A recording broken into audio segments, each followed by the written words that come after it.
Hey everybody, CyberSecurity here, and today we're going to take a different route. Normally we have an educational video of different things like ransomware, phishing, or even encryption. But today I want to talk about my experience.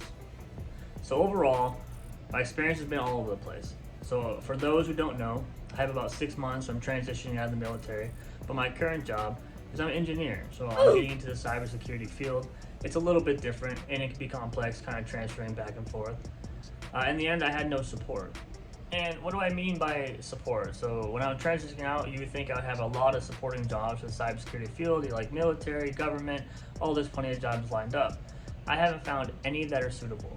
Most of my learning has been e-learning. I've been using YouTube, I've been using programs like Udemy. I joined an internship out of my own pocket money, and everything has been on my own pace. I know if you watch these YouTube videos, you'll see join cybersecurity fast, 60 days, 30 days. Take it slow. It is a learning journey. And understand that cybersecurity is not really an entry-level job. I'm learning that firsthand. And what I mean is they're going to tell you, oh, go to the help desk, go to system admin jobs, which is great. You probably need to, because if you have no IT experience, you're going to be struggling. Now, I skipped all of this. I went from military straight into cybersecurity. And what I mean is that, like, as a kid, I grew up on computers completely. I started probably around 8 years old, 9 years old. I was building Windows 98 with my father, figuring out things, how to use computers. Even during my time in the Army, the 12 years, after work, the first thing I would do is I'd go back to my computer. I'd play video games, I'd go do projects. I even joke around and hack my friends. And so when it was time for certificates like ITF or IT Fundamentals, Networking, into Security Plus, which are all these entry-level certificates, I went and took my Security Plus, and I failed. But it wasn't because Security Plus was extremely hard. It was because I was missing the essential, fundamental things of your everyday, like 9-to-5 job aspect that I didn't have. Me going home into my computer and doing the things I love was great, but it wasn't getting me professionally where I needed to be. So it was a very humbling experience. And so my job right now, I'm currently an instructor. I teach engineering tasks for the military. This has made me a lot more comfortable to be approachable, to teach online, to teach in person. And so when I realized my faults of failing Security Plus, I said, hey, now is the time to teach other people to learn in the process. Take your journey slow, I'm telling you. And let's face it, a big factor of why everybody is looking into cybersecurity is those big salary numbers. Nice. People want to get out of the uncomfortable zone. They want to be more comfortable. You're going to see 6 figures, 100K here and there. But you have to understand it's going to take legwork to get up to those standards.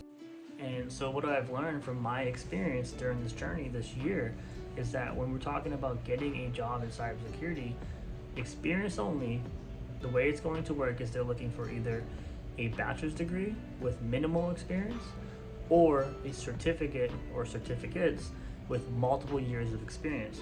Now, if you look on Indeed.com, clearancejobs.com, what you're going to see is they want master's degrees, 10 years of experience.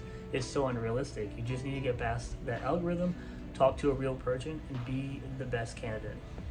And the realistic thing I can tell you is networking. I know everybody hears networking all the time, but networking is what's going to help you get to a real person. There's 2 skills that you really need, and that is soft skills and technical skills. So what's the difference? So soft skills is me talking to you right now, having a conversation, not being too shy. Everybody in IT, for the majority of the people, are introverts.